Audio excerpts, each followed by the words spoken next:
Hello, everybody. Welcome to the first edition of the Blue Abroad Show for 2021. I'm Terry, your host, and I'm joined by Mr. Joe Kate Simpson Adamo. Not anymore. Not anymore. Not anymore. I've had a bit of a makeover. You did say I still look like Simo though, so I'll take that. We'll let the people decide, mate. Yes, it's good to be here. Good to be here. It's honestly, it's a pleasure to have you in here. Thank you, mate. What's going on in your world? Talk to us, mate. It's been a big week for us, well, for myself and a couple of mates at Blue Abroad. Yep. We had the Almost Blues Brothers podcast that started up on yesterday. That was the first episode. So if you haven't checked it out, go ahead. It's on all major podcast platforms. Just search almost Blues Brothers or Blue Abroad Podcast Network. It'll be there. It's a bit of a laugh. We have a lot of banter. Try and take a lighthearted look at the Blues, but we're covering AFLW, which is important this season. That's around the corner. Starts next Thursday. So first episode's up previewing the men's and women's, and then second episode will be up Wednesday previewing round one. All business, mate. You come in straight away, mate. I got to spruik it. I got to spruik it. No. I did enjoy the first episode. For those of you who aren't aware, like Joe said, the new podcast on the network, Almost Blues Brothers. I must say, I enjoyed the intro. Just because it was natural. I'm sure that's exactly what would have happened. A little bit of an argument amongst the boys. A little bit chaotic. Couple Italians getting around a mic. Chaos. It was a bit chaotic, but no, the boys, Jules and Dan, they're enjoying it. They're a couple of larrikins, so no, it's something just to throw in the car, guys. If you're bored and want to listen to something like that, so something a bit different to what we've done in the past. Yeah, fantastic. And like you said, it's audio only. We might get you guys on video as the season goes on, but this particular podcast, just audio. I'm sure they'd love to be on video. Get their faces out there. So good stuff. Before we go on, as we always do, a few thank yous to make. Firstly, to our Shad Daddy behind the scenes here, who runs Assertive Media. I don't know why or how, but we've managed to get him locked in for another year in the studio. So we do thank Shad for having us in here. And as you can see, the beautiful surroundings that we have. By the way, that light there looks just fantastic. But Shad runs a production company called Assertive Media. So if this is the sort of space you want to get into, please get in contact with him. His Facebook page is just Assertive Media. Go and check it out and show him some love. Shad, thank you very much. And the members of the channel, your names were rolling on the bottom here before. We thank you for your support.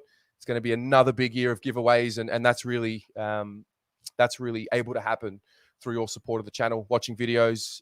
If you're not a paid member, that also helps a lot. And I guess we all know the news, but we should probably mention here we've sponsored a player. Blue Abroad has sponsored a player, Corey Durden, our first draft pick for last year. And that really was funded by the channel. And that's a very exciting proposition moving forward. So, mate, we're pumped. You've already earmarked him as a round one selection. I've said potentially round one. We'll see what the team sheet looks like and what the injuries are like. But I'll tell you what, he's got phenomenal pace up forward, and it's something we've been lacking. So I'm looking forward to it. Looking to see what Corey does. Absolutely. All right. So tonight's show and the Blue Abroad show over the next few weeks is going to be a little different to what we normally do. We'll obviously touch on some news as we go, but the purpose of the show tonight is we're going to do the player previews live right now. So usually I'll film them individually and upload them individually, whereas this time around I feel like it'd be nice to get some interaction, see how we're all feeling. I'll have thoughts about Zac Silvagni, for example. You have thoughts. You guys at home will have thoughts. So we're going to go through. I'm hoping we can get through 6 or 7 players tonight. See how we go. We'll spend about an hour on this, and then we'll go from there. So, mate, shall we get started? Let's do it. Let's do it. Our first player preview for 2021. And before we do that, I've just been reminded. I'm a little rusty. He's forgotten the intro. I'm a little rusty. We're going to play the intro. Shad, roll the intro for us. What's going on over the fucking internet? Martin's been very impressive every single time. I saw the count photos and I thank you for a lot. Dave Simpson playing Glasgow. And there's a magic moment. All inside 50. Control! He strikes it beautifully. He's got it. Okay, first up, we have Zac Silvagni, number 1, number order Joe. Famous name, A famous off season. We obviously know what happened last year with his dad Sauce. Really a tough year for Jack last year. 3 games, cruelled with injury. Had the hit from Zach Merritt, then he had the ITB soreness, and just never got going after showing some promising signs in 2019. Rather than look at what happened, let's have a look ahead. What are you expecting from Jack in 2021? Yeah, I'm expecting a bit of a bounce back here. Like you said, I think first off, his off season was he would have been feeling a little bit I don't know, under the pump with the amount of speculation around his name. Obviously, Sauce was on trade radio, caused a bit of a stir. That led into rumours that Jack was unhappy with the club and the club was unhappy with Jack and the Silvagni family. And it was a massive whirlwind. Eventually, Jack stayed, which was good. I think he's super important to our side. He did have a very, very unfortunate year in 2020, ended early. Then that knee injury in the second half of the year that kept him sidelined. I think he bounces back. I think he bounces back this year in a big way. I think we missed his forward half connection.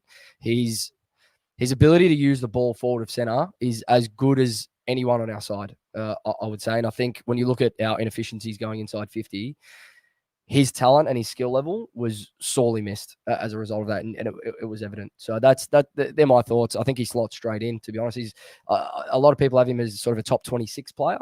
I've got him as a top 22, 23. I think he's one of the first picked on the team sheet.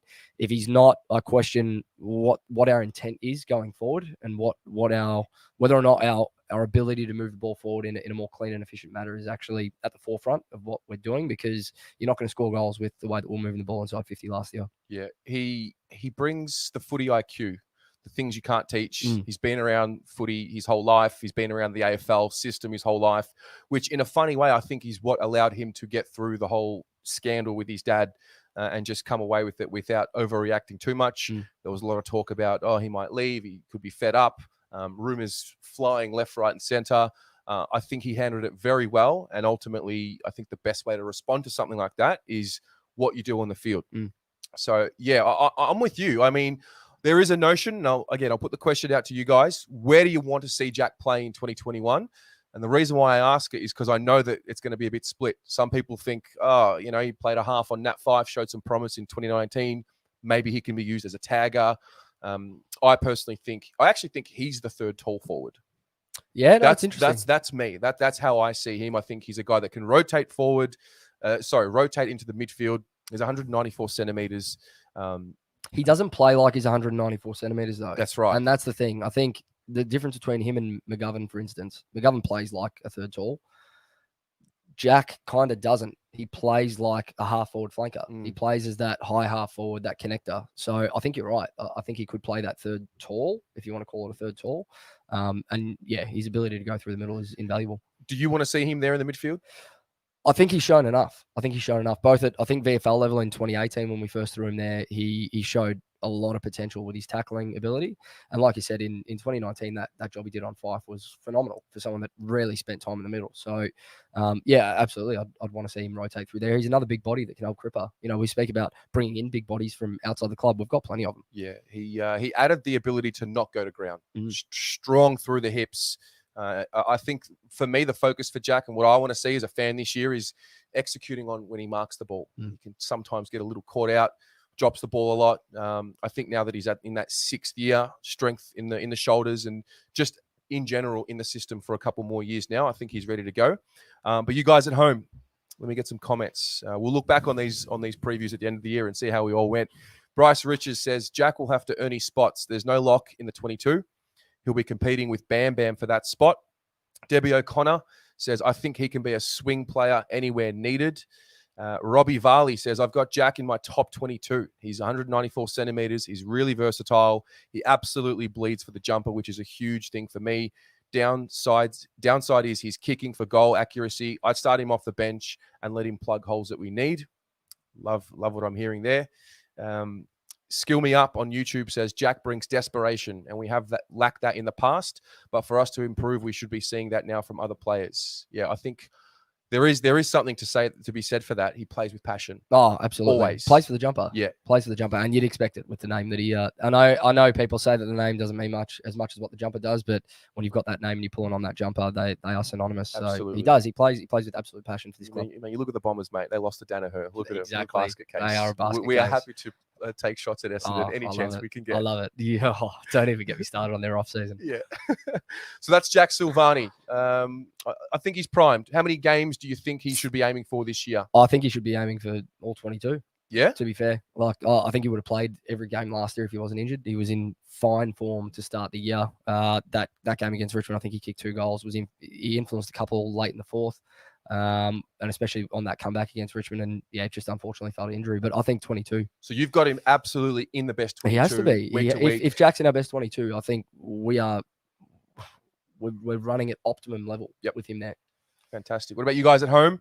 How many games do you think is a fair target for Jack to look at?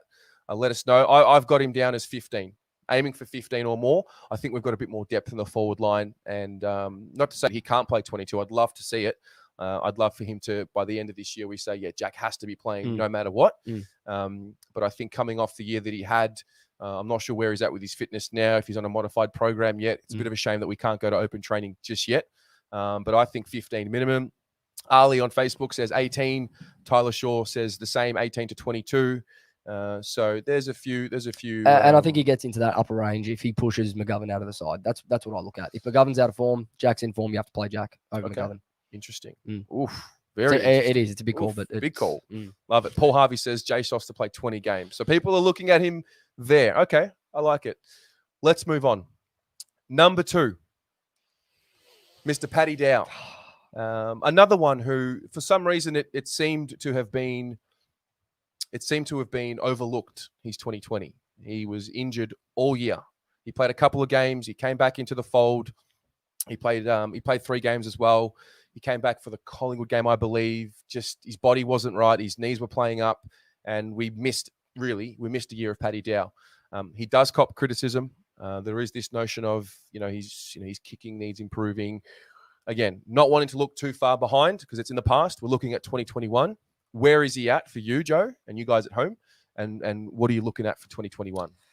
Yeah, I've been big on Paddy Dow since day one. I haven't jumped off him yet. Not just yet. I think this is his last chance. This is his final year. I think he had excuses last year with injuries, like you said. I think I mentioned it on the podcast actually in the first episode with Paddy Dow. I think it's actually a bit of a plight on the club with how we've developed him. He was drafted pick 3, high expectations coming into a side that really had no hope. In his first year, we won 2 games. He's been thrust into a club in his first season with a losing mentality straight up, and his confidence would be down as a result of that. What I'm really excited to see at the moment is that he's with Sam Walsh every day. Yeah, he's basically in his pocket. So whether it's a training or off the field, you see it on Instagram, you see it everywhere with these two. They're side by side. So if Paddy Dow is following Sam Walsh's work ethic, if he's following everything that Sam Walsh does, I think we could potentially see that breakout year that we've been waiting for. Like I said, he had excuses last year. It could have been last year. We don't really know what we got from Paddy Dow in 2020. We're in 2021 now. Yeah, I think this year he could potentially go to that another level if what we're seeing with the Sam Walsh connection is what it seems. That's how I look at it. I'm not as much in a rush for Paddy Dow. I'm just not. I think you nailed it on the head. You hit the nail on the head just now. We draft Paddy Dow, 18 years old, straight in, development, got to get games into these kids. And then over the course of his career and his experience, we've now matured a bit. We've brought some guys in, and now we're in a situation where we don't have to play them straight away. Having said that, he's entering year 4. There comes a time. Yeah, I'm very, very confident by the end of 2021, we're going to be sitting here and we're going to be saying, bit of a relief. Like, oh, okay, Paddy's back. He's on track. I think the confidence thing was one for him. He also, he was moved into that half forward slot. I know that we're trying to build versatility with these players. I just don't know if that's Paddy Dow's go. Maybe it has to be. Maybe that's the way it's got to be for him to develop if he wants to play under Teague, because Teague loves the versatility. But when he plays, for me, if he's in the midfield, I'm looking for something like 15 to 18 touches. Mm. I think he's a ball winner. Yeah. The explosion out of stoppage is there. We want to move the ball quickly. I think he suits that type of mentality. And ultimately, I think the reason why I'm a little more patient with him is because, Marc Murphy, these types of guys, they're coming towards the end. The next layer will be a Paddy Dow type. So I think you mentioned the player there that like Marc Murphy. I think that's Dow's goal, right? Is to push Murph. And I know we're going to talk about Murph in a sec, but I think it's to push Murph out of the side. Of course, we're going to talk about Murph, mate. I know, you love the guy, but no, honestly, and when I say breakout, I don't mean that he plays 22 games. Okay. I think I'm probably on the same page as you. I think if he plays 10, but in those 10 games, he has a serious influence, and it's all in sort of the back half of the year, and he develops what he needs to do in the first half of the year in the reserves. Great. Like that's what we're looking for from Paddy, that by the end of the year, he solidified his position for 2022. Yep. I think with Paddy, for me, when I watch him play, he just looks very anxious once he gets the ball to get rid of it. Yeah. And I the players, when they take that next step, it's when the game slows down a little bit for them. I'm hoping, as you said, working with Walsh, he's got that intensity, but I'm hoping the game slows down a bit. I feel like it'll just naturally come with experience. 4 preseasons now, 4th year in the league coming up. And so I'm not off him just yet. Not just yet. I'm happy to wait. But let's see what you guys think. Also, share with us now how many games you're setting for Paddy Dow as a target.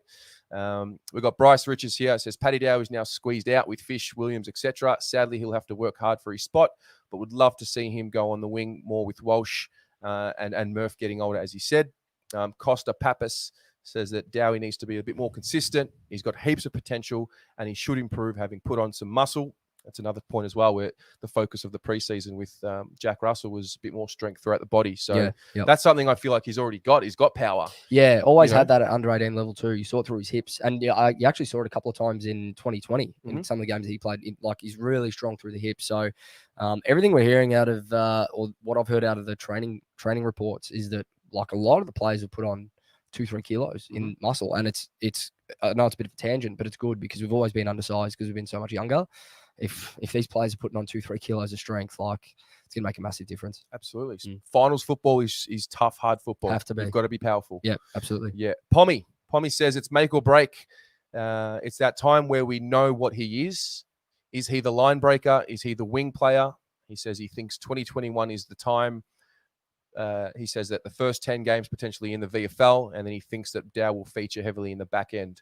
I don't mind that. I think that's spot on. Yeah. That's what you're looking for. Yeah. I mean, I remember watching him 2018 or 19, was it? 2019 in the VFL. He plays in the midfield. He's clearly above the level of VFL. The issue was when he came back to the AFL, he was playing in that forward spot.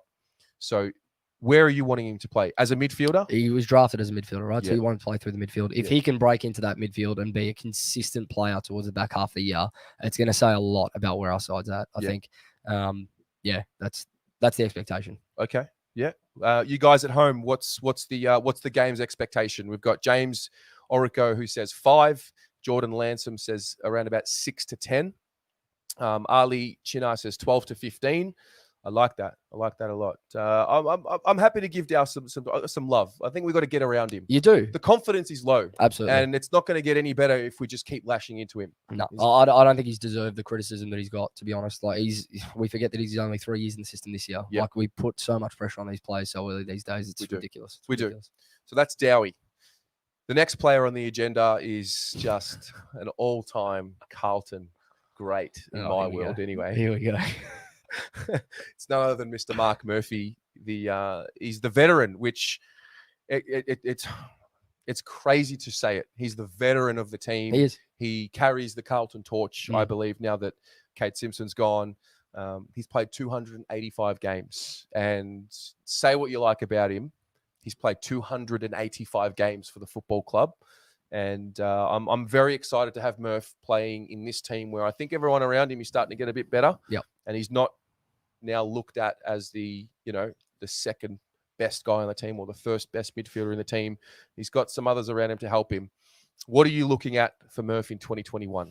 Yeah, I think you're probably going to see a similar year to what Simo had last year, where I don't think Murph would have signed a 1-year deal if he's being told you're going to be pushed out. We've got too many players coming in. We can't see a spot for you. I think there's a spot for him, but I don't think he's going to be gifted a spot. And I think if he's gifted a spot and he's out of form, you just can't do it with where we're at in our development. I think if there's a player knocking down the door, Murph could be the first one out if he's out of form. If he holds his form like Simo did last year and there's no one banging down the door screaming for a spot, I think he plays every game like Simo did. Whether or not it's his last year, who knows? Who knows? I mean, it's going to be a massive year for Murphy. He's bringing up 300, hopefully. 15 games away. Fingers crossed. But yeah, I think he's at that spot that Simo was at. And I think at the end of 2021, we're going to have a very good idea of whether or not we're going to see Murph go around again in 2022.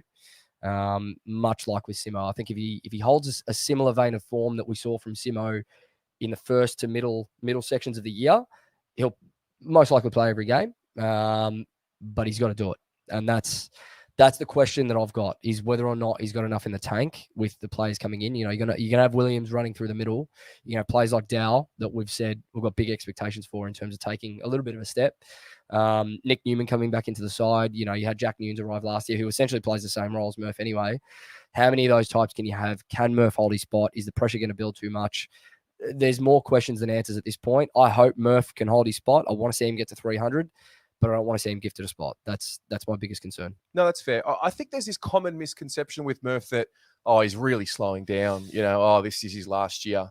Let's take a step back. 2016 misses most of the season, syndesmosis injury. 2017 comes back, wins the best and fairest. 2018 ankle injury again, derails his entire year.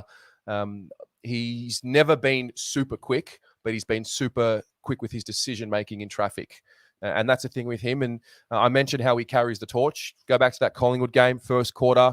If we need to be reminded what it means to have a player on the side that knows what it's about, Marc Murphy getting into Scott Pendlebury, being really physical with him there. It's all good to criticize his performances, but you need guys in the team that can show what it means to be a Carlton player. For sure. And it's like what Simo gave us last year, right? Like he gave us that veteran head in the back half. If Murph can at least show the leadership to get us through those games. Essendon in the fourth quarter, that when it was tight, we were two goals down, he stepped up massively. Yes. That's all we need from him. Yeah. Need him to step up in those moments because he's got the experience to do it. Still got kids around him. You've got a little bit of a supporting cast now with Williams and Sard coming off the halfback flank. If he can step up in those moments, I think he holds his spot. Marc Murphy in open space, delivering the football is what we want to see. Yep. That's where he's at his best. Yep. So that's why... I don't want to see him at centre stoppages. I'm with you. Yeah. I'm with you. I'm happy to see him on the wing, maybe a bit more half forward. I'm happy for him to have bursts in the middle, maybe late in games where we just need a clearance.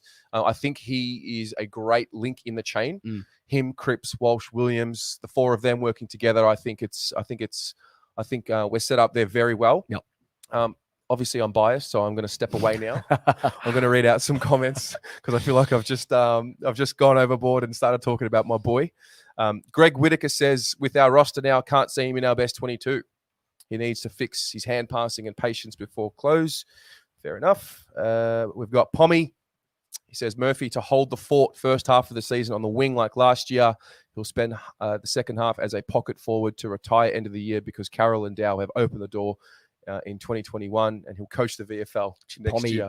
He's going early on Jack Carroll. Early on Jack Carroll. Wow. I like it. Call. I like it. He says he dreads to think of doing a show with Terry when Murphy announces his goodbye. Let's not talk about that. The other point as well, I saw someone write it here, and I do agree with it.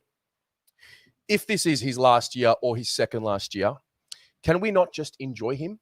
Oh, absolutely. Can we not just be grateful for him rather than lash out and criticize? Is that not something we can do? We can be grateful for his contribution. Yeah, I think so. I just can't imagine what it's like to be him and like to see that sort of criticism for a club you've had 19 surgeries for. He's bled for. He has literally bled for the club. Yeah. So yeah, no, I think you can. And again, it's similar to Simo last year, right? Like I think we all knew that was going to be the last hurrah. We enjoyed Simo for what it was. He had moments where it was like, I think he passed it, but he still enjoyed it for what it was. If we see that Murph's going down that path, enjoy it. Enjoy it. Fair enough. So that's Marc Murphy. Next up, we have number 4, Mr. Lochie O'Brien. Lochie O'Brien, who didn't play too many games last year. I think he played just the one. He played just the one against Adelaide. Regressed potentially a little bit because he wasn't in the team. Compromised due to the fact that we're in the hubs. They weren't playing proper development games in the VFL. What are your thoughts on Lochie O'Brien in 2021? Look, I think it's hard with Loch. Like under Bolton, he showed that he probably could have had a bit of a role. But when you look at the guys who brought in, Sard and Williams, like they play the same role, essentially. Williams is going to spend time on the wing. Sard's going to spend time off half back. They're going to interchange. Then you got Williamson that broke into the side again last year, which was good to see. Like they're the guys that he's going up against. He's basically 4 or 5 back in the pecking order. And I can't see it. I just can't see him breaking in this year. Are we in a rush? No, but and that's the thing. I don't think we are. And I think we're kidding ourselves if we think that he's going to make a massive difference to our side. But I don't think he is right now. He's still 20, 21. Like give him time. Same as with Paddy Dow, right? Like he's 4 years into the season, but is there a lot of expectation for him to break through? Not really. He doesn't have the same expectation as someone like Samo, which we'll talk about. Samo, he's got a little bit more on his shoulders this year because he has to step up. He's that player that we're looking to genuinely step up and make a difference in games. Lachie can spend time as a development year, I think. And then if we bring in players in the offseason that are going to be a rung above and he still hasn't taken that step in the reserves and he hasn't taken that step in his development, is he trade bait? Maybe. Is he, do we delist him? Maybe. You just don't know. But like you said, there's no rush with Loch at this point. Yeah. So my understanding of Lachie, he's a wingman. That's what he was brought in for. Cracking left peg. Absolutely. Yeah. I remember when Teague took over when he was the caretaker coach in 2019. Yep. And I remember him talking about everyone playing to their strengths. And I remember being at a VFL function for the Northern Blues at the time. They were called the Northern Blues. And he actually was asked about Lochie O'Brien. And he said his strengths are, I've told him, run, he's running and he's kicking, long kicking. And that's what he's got to focus on. So I'm hoping that this year that really is the focus.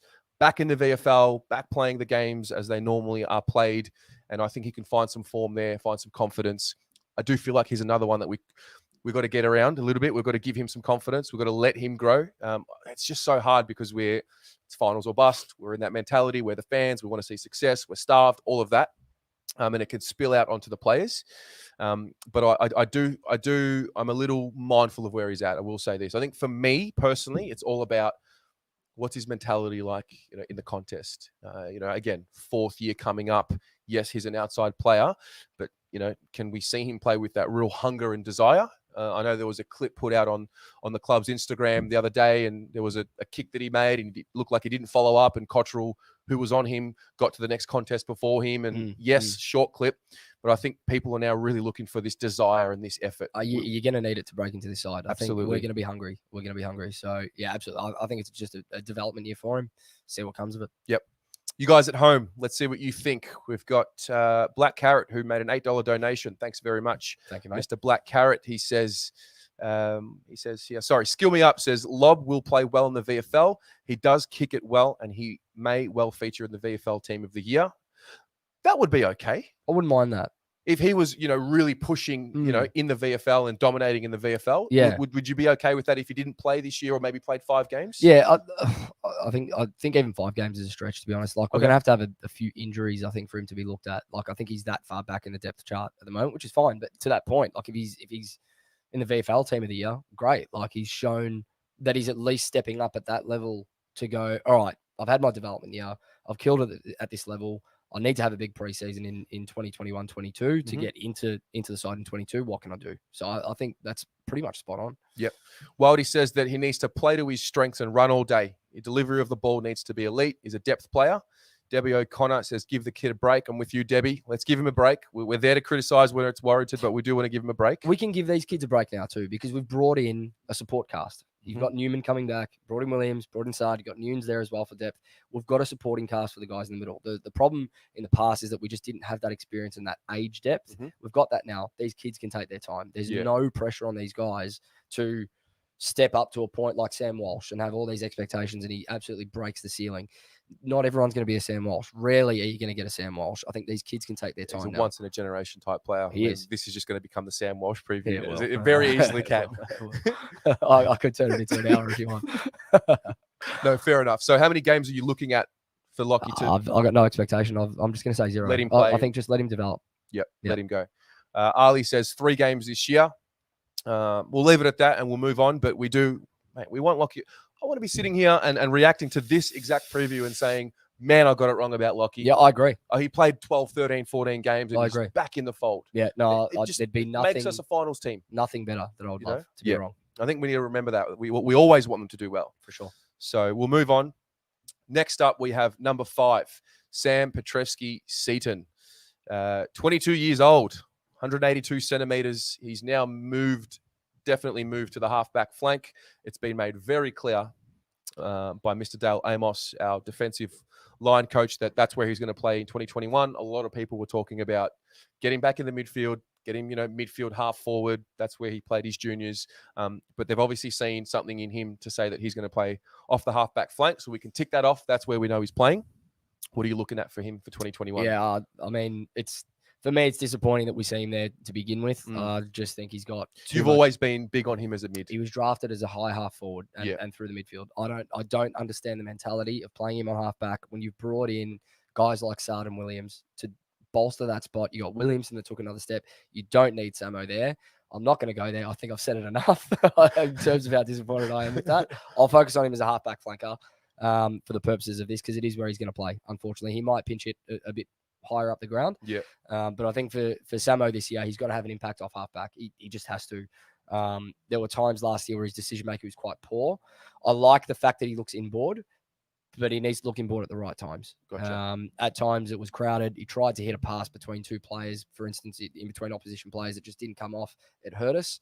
The times where he really hurt us was when he had the ball loose, so not off a mark where he had to go back if players were flooding forward. I think when he got a handball over the top and he had time to dance and do what he does with his feet and look up forward, see what he's got on a 45. I think that's when he played his best footy off half back. The more that he can get into that half running game, I guess I'll call it, is probably where he's going to be best utilized. My fear is that he gets overtaken by Sard, he gets overtaken by Williamson, he gets overtaken by Doherty, and that halfback flank is just done. That's locked, set in stone. Got Marchbank coming back as well. And the coaching staff just doesn't see the use for him higher up the ground, which I know it's not just me. There are plenty of people seeing it.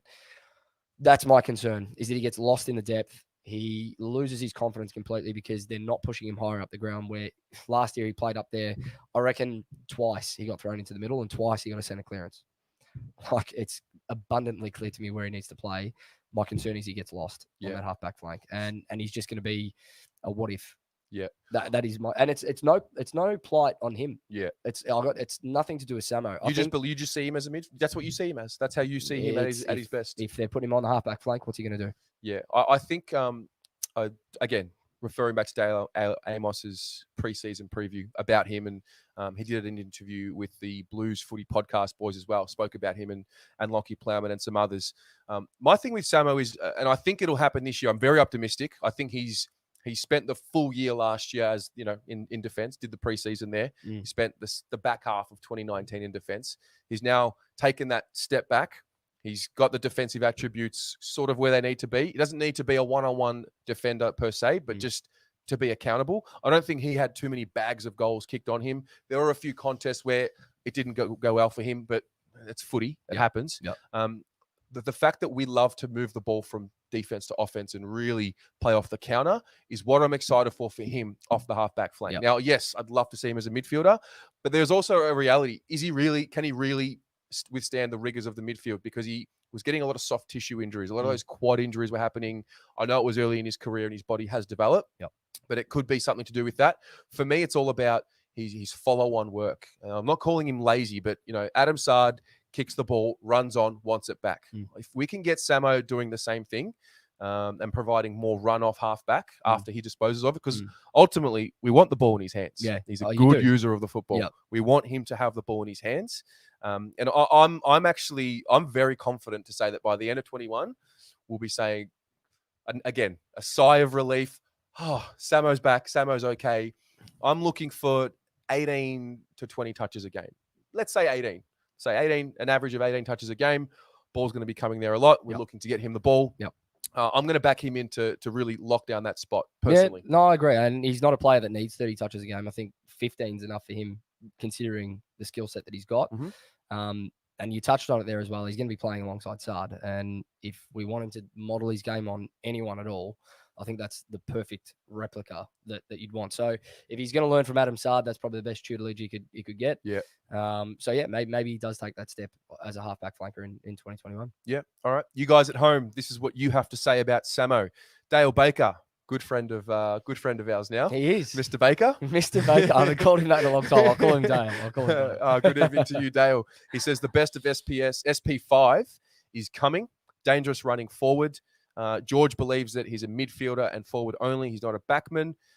Ali says that SPS will replace Betts in the forward line in 2 years. He's an X-factor player, full stop, boys. Very interesting. I'd love that. Paddy Lalamo says it can't be any more excuses. It's his time this year. We added Zac Williams and hopefully a fit Newman. We pushed Williamson up the field. We could play him in multiple roles. Always said he's the cream on top. And now as he gets older and we have a few more experienced good players, I really hope he can shine. I can see him thrive off pinch hitting in the guts and a little further up the field. He may start halfback, but I reckon play a similar role to Yaron when Yaz played everywhere. I don't think SPS will play full-time back, but mostly pinch hit in a few positions. Very detailed. Love it there, Paddy. Thanks very much for that. Sacredis on YouTube says that Samo can do everything. Black Carrot says we've got too much depth and holding many WA boys. I wonder how many are going to end up on Freo or Eagles list when they get squeezed. Thanks for that, Black Carrot. Hopefully not. Chris Cheney says that Samo could come in handy during those bursts from the opposition where we need the tempo to change and kicking efficiency. He shows composure. I love that. Yep. I love that because he is always going to be an option for 5 minutes if things are struggling. And the one thing we know coming into 21 from 20 is these 5-goal swings. Yep. So it's kind of like an ace in the back pocket. Yep. And to be honest, you already classify him as a midfielder. Yep. To have a midfielder of his class in the back pocket, if the shit hits the fan, sensational. It's a pretty good. Oh, it is, and they it's a pretty good thing to have. They did it in the Sydney game. That exactly in the Sydney game when we were down by 8 goals, whatever it was, 7 goals. Walsh kicked a goal. I don't know if you remember that one, but he kicked a goal. Run. That centre clearance came from Samo. Yeah, threw him in there, got the ball. We started to gather momentum. Cripps just kicked that one from the boundary, I think. And Walshy stepped up, but that all came from Samo. It came from his clearance work. And go back and watch that play and have a look how much he wanted that footy out of the middle. Like there's few players on our side that want the footy as much as him when he's near it. So I think to your point, if he's in our back pocket and we need him there, sensational. Amazing. Yeah. Question for you. Is he in our best 22 all year? Like you said with Jack Silvagni, in our best 22. Oh, he should be. So you're looking for 22 full games. He's available. He's in. He's too good not to be. He's too good not to be. Yeah, I definitely agree. Yep. Definitely agree. You guys at home, let's see what you think. Blue Bagger boys, maybe if we trade him, what could we get out of him? I think it's a bit early to be talking about trade in a 21 preview. Yeah, no. But I mean, look, the reality is comments like that, feelings like that, sentiments like that are there for a reason. People may have lost faith. Some people haven't.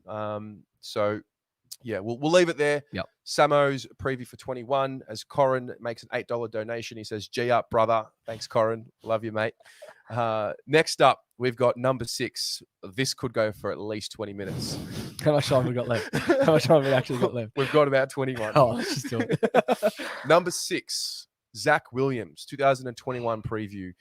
It's a good name to be calling out, mate. It's a good name to be calling out. He's come from GWS. He's got the fat contract. I see him with his Balenciaga on, and he's at Morris Jones taking the Instagram photos in front of the wall. It is so good. Lapping it up. He's got the Shivers Regal sponsorship. This is why you come to Carlton, mate. That's it. You come to Carlton for marketing opportunities. There's a bit of the old school. There's a bit of the old school in this. I'm all about him. Yeah. I think he brings something on field, off field that we just haven't had. Before I go on my tangent on him, tell me, what are you feeling with Zac Williams? I'm just so excited. Wearing the 6, it's a big number. So there was, we might start there because there was a bit of conjecture around that during the week. Now, I understand. We all love Simo. Yeah, we've retired numbers for a year in the past. Juddy, Fev, like there were players that we let that number there until someone came along that we thought deserved it. If you don't think this guy deserves it on the back of the work that he's done, if you don't think he deserves it for the player that he is, first and foremost, I think you're kidding yourself. I'm not saying he's half the player that Simo has ever been for this club because Simo was a warrior, but more to the point, if you retire that 6, okay, and this is no disrespect to Simo, I love Simo with all my heart. It gives me goosebumps to think about what he's done for this club and how much he stuck by us. if you retire that 6, which was worn by a player that has lost the most games in VFL, AFL history, it says a lot about the culture of your club. Yeah. I always thought retiree numbers was for premiership players. Yes. As harsh as it might sound. Well, that's the thing, right? Like and it should be. I think Simo should get life membership because if I went through what Simo went through, I don't think I could have played 326 games again for this club. Like that, it would have always killed me. But no, if you think Zac Williams isn't going to do that jumper proud, I think you're kidding yourself. This guy he's a weapon. He is an absolute weapon. He's what we've needed. Don't think this is going to be another Mitch McGovern. He's not going to justify his contract. This guy's going to justify his contract off the bat. My only concern is his injury history. He has had some soft tissue. Yep. But we've got Andrew Russell. He's shown that who we paid the big bucks. Apparently the number one high performance guy in the league in the world. So, is what I'm being told. Correct. So and the pressure's coming on that too. It will be. That'll be another time. But I think if he's fit and he plays, he will more than justify wearing that number 6. So I'm just looking for him to have impact straight away. This isn't a player that you want to come in and see have 15 touches for the first half of the he's finding his groove. No, he's going to come in. He's going to make a difference. Please, I've said it so many times. Please go and watch his prelim against Collingwood. If he gets to anywhere near that on a consistent basis, I'm getting goosebumps. I am. I'm getting goosebumps. If he gets to anywhere near that performance on a consistent basis for us, sky's the limit for our midfield. Sky's the limit. Let's unpack a little bit of what he brings. What I see from him, and again, obviously haven't watched him anywhere near as closely as our players, but watching the highlights, packages, and all of that, he plays with a ferocity.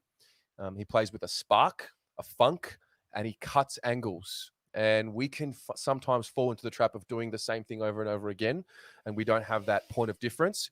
He's a guy that has ultimate confidence in himself, I think, just by the way he carries himself on the field and off the field. He creates energy with what he does. Like he looks to very similar to Saad. He's handballing and running to get it back. I'm looking at, I know it's preseason. I know they're just photos. I know they're just videos, but he's the definition in his body, the skin folds look good. And I think he probably needed to elevate that to play midfield for the entire year.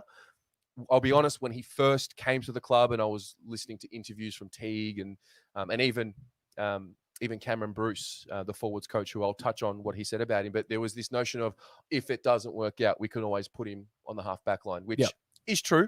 Is true. But is that I was a little bit skeptical of that mentality. We're already thinking about if it doesn't work out.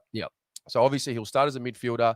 I think you're right in saying, me personally, I expect 25-ish touches a game. Like he's a premier midfielder in terms of what he means to our group. We're always going to be looking to get him the ball, good disposal of the football, gets other guys involved. And I mean, for me, it's just if we can get a full season out of him, can he be an All-Australian? Is that the kind of like All-Australian squad, that type of player? That's what I'm really looking for him. I'm not going to put the pressure and say he's got to be a Brownlow medal contender, but in that conversation, one of the premier midfielders in the league. I think he can be in the conversation. I mean, he's now elevated himself into a top 3 midfielder at a club, whereas at the Giants, he was probably, they've got such a deep midfielder. He's probably 5th or 6th in the pecking order at times. So being a top 3 now midfield straight up, like you're going to see more of him. I want to see him round 1 lining up against Dusty at that first bounce. Okay. And I want to see him push off Dusty. I just want to see, like what you were talking about, that funk, that dare, that he breaks lines and he breaks stoppages and his breakaway speed is phenomenal. I want to see that at the first bounce. I want to see him take the game, and I want him to get us to get excited about him. I don't want him to stand back and be a passenger and watch Cripper do it from the start and just be that support cast. I want Cripper to be Williams' support cast. I want Williams to be our premier midfielder. Like we've relied on Paddy Cripps for so long. We've now got a guy that can potentially surpass what Cripps has done and where Cripps is at. They're my expectations for him. And I know you said not to put massive expectations on him, but unfortunately with the contract that you've got and the caliber of player that you are, you can have big expectations on him. Mate, you're preaching to the choir because the resources to go and get players like this, they're finite. They're not, we don't have infinite salary cap space. So when you put X amount of investment, which is a lot of what is available, into one player, you're going to want to return. So without wanting to make this a Mitch McGovern conversation. I think there has to be expectation, and I think he'll welcome that. He knows. Yeah. Oh, I think he's well aware. I think he's got that character. I think he wants it. Yeah, I feel like he wants and that. you see it, like with the Instagram post and stuff that you're talking about. Like he's full of himself, and I love it. I actually love it. Dare I say it? We need some spunk in this team. We do. No, we do. We haven't had characters like that for a long time. It's true.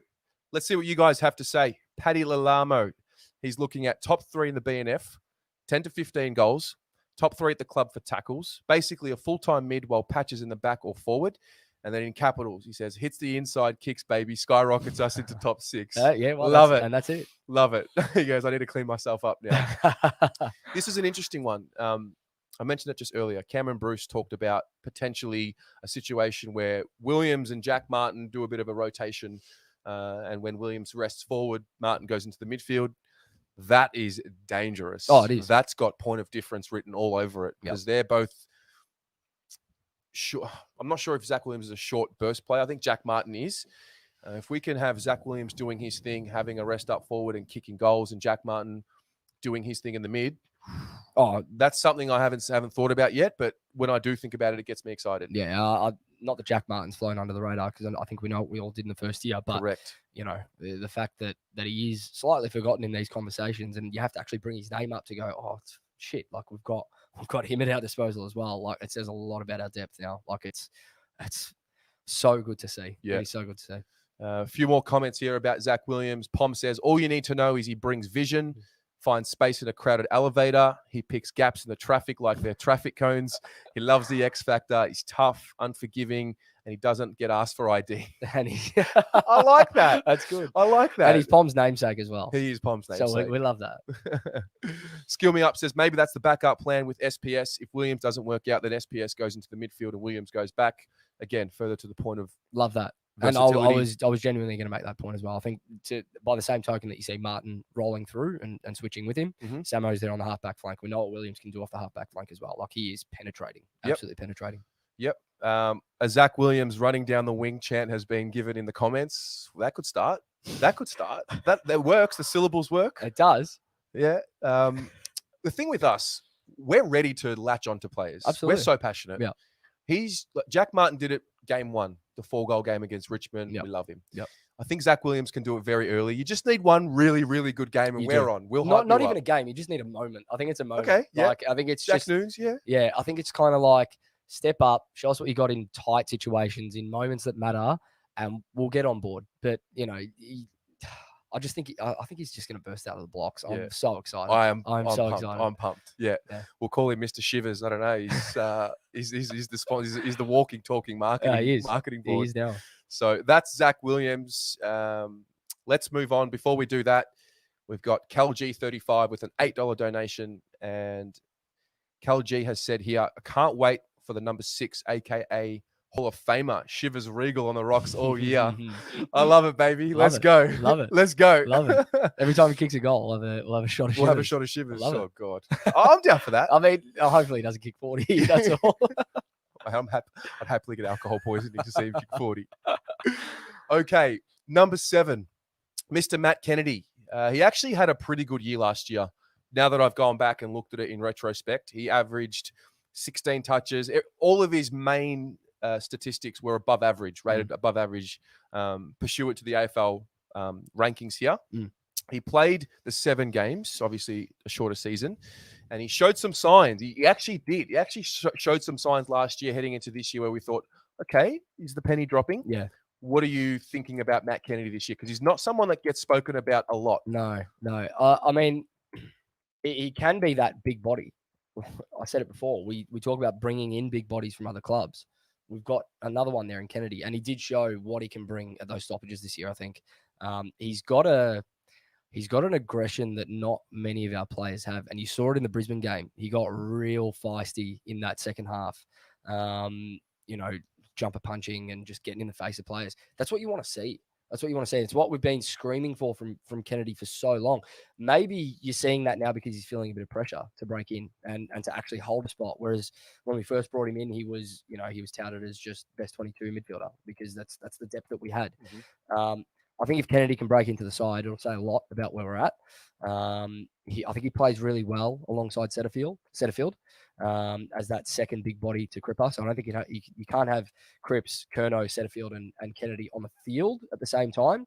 But the difference that Kennedy has that those other three don't is he's a proven forward. He's shown that he can have bursts. He's shown he can have bursts. He did it against Freo in 2019, did it against Melbourne in 2019, went forward and had a genuine impact up forward. So he's got that string to his bow. And if there is a door that gets left ajar for him to have a sniff, I think he's going to be hungry this year. And if he's not, then he just doesn't want it enough at this point. Like, he needs to be hungry for that spot because I think it's there for him. Yeah, I think you're spot on with the notion of Cripps, Curnow, Setterfield, and Kennedy being on the field at the same time. I don't know if it can work. I think it's a little flat-footed, a little slow. Yep. I know we've got some quick players in this team now. Maybe it can work now that we've got Sard and Williams. But I really did see that penny drop last year. He had games where it was sort of one really good game, one not so good, but he kept finding a way to have that next game and responding. Yep. What I want to see from him this year is he's great at the contest when he goes into the midfield. And for me, he's a midfielder that can play forward as opposed to a forward that can play mid. He's really hard at the contest. He was always touted as a man-child. And I think you're right in saying all of a sudden, you're not just this GWS overhyped player that we got. Oh, Matt Kennedy is going to be the next, Brett Ratton type guy. Now others around him are elevating, and he has to. He's got no choice. And I think he's up for it. I think the penny has dropped. I think it's going to go to another level. And I'm looking for someone in that tier, in that level of the Kennedys, the Dows, the Stockers. Someone's got to elevate up to that 7th or 6th chosen midfielder. I'm hoping it's him. I'm not going to put the expectation on him. Look, it's really line ball. If he doesn't do it this year, I'm not sure what his contract status is. I think he's on a 1-year deal. He signed that rookie deal. Yeah, I think that there's that notion as well. So I don't want to use the doomsday scenario of make or break, but there is a reality to it. Like, hey, we need to see you take that step. Yeah, you do. But at the same time, I don't think he was given 100% of a go, to be honest. Like, his game time was hovering around 65% from memory. Yes. And in that 65% time on ground, he was having an impact. Like, he was having 15 touches, 20 touches here and there, had a really good game against the Dogs. He only played 75% or something like that. For me, I think that I'm glad they kept him around because for me, he is an ideal Ed Curnow replacement at some stage. Ed's 31, 32, maybe. He's definitely, like, he's in his 30s now. So how long's Ed got before his body starts to break down? He's going to play till he's 40. I hope so, because that would be phenomenal. And he really hasn't had the injury history to suggest that he's going to slow down anytime soon. But he is there as that backup, and I think he plays that Ed Curnow role really well if we did need him to come in for Ed. I'd keep him around just for that depth, because I can't think of another player on our list that could step in for Ed like Kennedy could. Yeah, I think sometimes you've got to play to your strengths. I would love for Matt Kennedy to be able to add that composure, because he's a bit of a bang on the boot type clearance. He's a clearance guy, but it's not clean clearance. I think Ed Curnow is already that. He just gets the ball and gets it out. Sometimes he doesn't really look where he's going. He just clears the ball. If Kennedy can add some composure to his field kicking, and continue to take those marks, kick some goals, if he can be a goal-kicking midfielder, because I actually think we need more goal-kicking midfielders with the group that we have now. Yeah, I agree. The Charlie Curnow, without wanting to bring up his name too much because it hurts. Stop. But the reality is he's not there. And Harry, we think, is going to elevate. Mitch, we hope and we think he's going to elevate, but we do need some more options kicking goals. And I think he's got the pedigree to do it. Yeah. Whether or not if he does it remains to be seen. Absolutely. So we'll see. You guys at home, what do you think? Pom says he's a space maker. Watch him at centre bounces. He just bulldozes people for bants. He's like a recently divorced doorman. He just doesn't let anyone in. His analogies are spot on tonight. It's very good. He's done well. So good. Billy Maldron says he reckons he can play not a superstar, but a good option as a third tall rotation into the midfield. I like that. Liam McMillan says, we have pace all around the field. We need ball winners and good ball users in the middle. Kennedy can be both. Debbie O'Connor says 15 games minimum. She loves him. Good on you, Deb. We've got Ricky Neal. Brody Kemp will overtake Ed before Kennedy. That's an interesting one there. Scott Gawley says, why not go with Cripper, Bam, and Setters in the middle with the likes of Fish, Williams, Sard, and Ed providing the outside support? Why not? You're right. Why not? It's very true. Yep. So what are you looking at for him with games that, what's Not realistic. Yeah, I guess what's realistic? What do you expect? I don't think he's going to be lining up round one if we're fully fit Okay. in the middle. That's where I'm at. I think especially with Jack Silvagni coming back as well, like it's just going to be a bit tougher to break in. But I think if he applies his trade at reserves level, which they're going to have the opportunity to do this year, which they didn't have last year, if he's banging down that door, he'll break into the side at some point. So for me, realistically, I think, he's probably hovering around that 10-game mark again. I think he said he played 7 across 17 rounds. So 10, if you can get 12, 15 out of him, I think he's had a good year. Yep, I like it. Because you do need depth players, right? These players, not every player on your list needs to be best 22. You need to have players that hang around for 6-7 years on your list that are going to play 10, 15 games for you a year. At any given time, and they're ready. Number gets called up. Just be ready. Be ready. Nick Dygan. Subway. That's what I'm looking for. Yeah. That's what I'm looking for. Yeah, I think you're right. I talk a lot about having a squad of 30. Richmond, who, let's be honest, they're the benchmark now for the modern game. Absolutely. And they've lost players like Dan Butler, these types, because they've always had that squad of 30. I think that's what we are moving to. I had a look at it, actually. I think we've got about 26, 27. Yep. And then 28, 29, 30 are guys like Kemp, the younger guys coming through. Yep. I think you're right. I don't know if he's round one best 22. There's no reason why he can't push into that. And just like Teague said last year, we had to play him. His form was too good. And that's down right. below. And that's what you want to hear. What you want. Exactly. That's exactly what you want to hear. Yeah. Yeah. So that's Matt Kennedy. I think we've got time for one more. Let's do it. So we will do that. Next up is number 8, Lachie Fogarty, the recently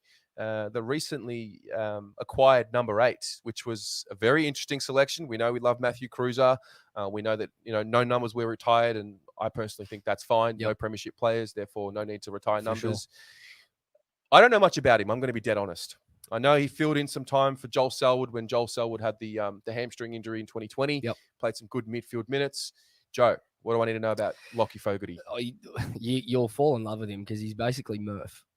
Listen, the way he plays. No, the way he plays. Shad's even having a laugh at that one. No, the way he plays is very similar. So, bit of inside outside, can win the ball when he does go into the middle.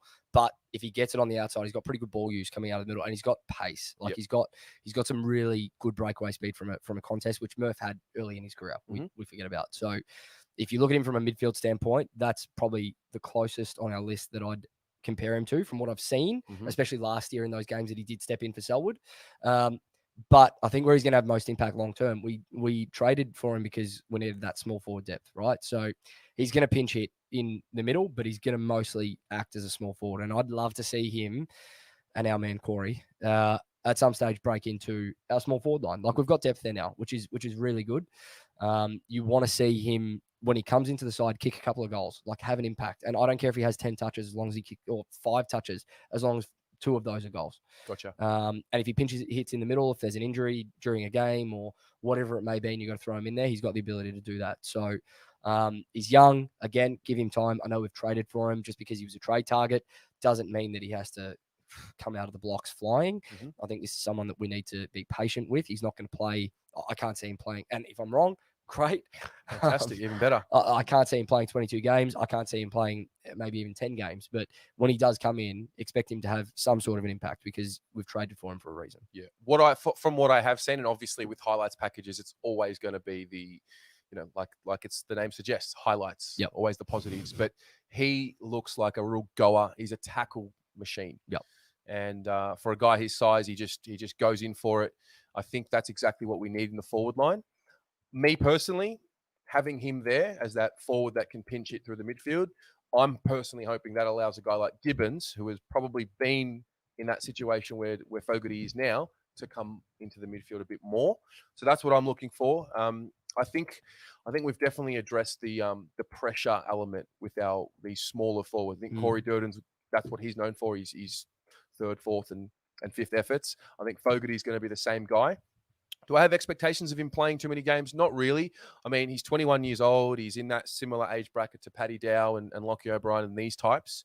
I think Dow's probably got more natural talent, but I think Fogarty's got that desire and that will to. And ultimately, he's come to Carlton for more opportunity. Yeah. That's what it's all about. Yeah, and he's also know? come from a good system too, which we Yes. forget. Like Yes. some of these trade targets, I know he's not 27 and he has 100 games of experience, but when he's in those small forward training groups and when he's in the midfield and there's certain things that may go wrong, he'll have a different perspective from a group that made the grand final last year and a group that he's been training with day in, day out since he's been drafted. So I think let's not forget that element. Like he's going to bring a different perspective to this side from a top quality Geelong. Mhm. Let's be honest. Mhm. Like as much as I hate to say it, like Great culture. they're a benchmark. Long, right? long, sustainable success. Correct. Yeah. Correct. And he's going to bring that, regardless of what his age is, regardless of his games of experience. Like he brings that mentality with him, which is phenomenal. Mhm. Phenomenal. Bryce Richards says, let's just hope he's not another Geelong dud. Don't know much about him, but he doesn't have that mid rotation like a Sauce, Kennedy, etc. that we need.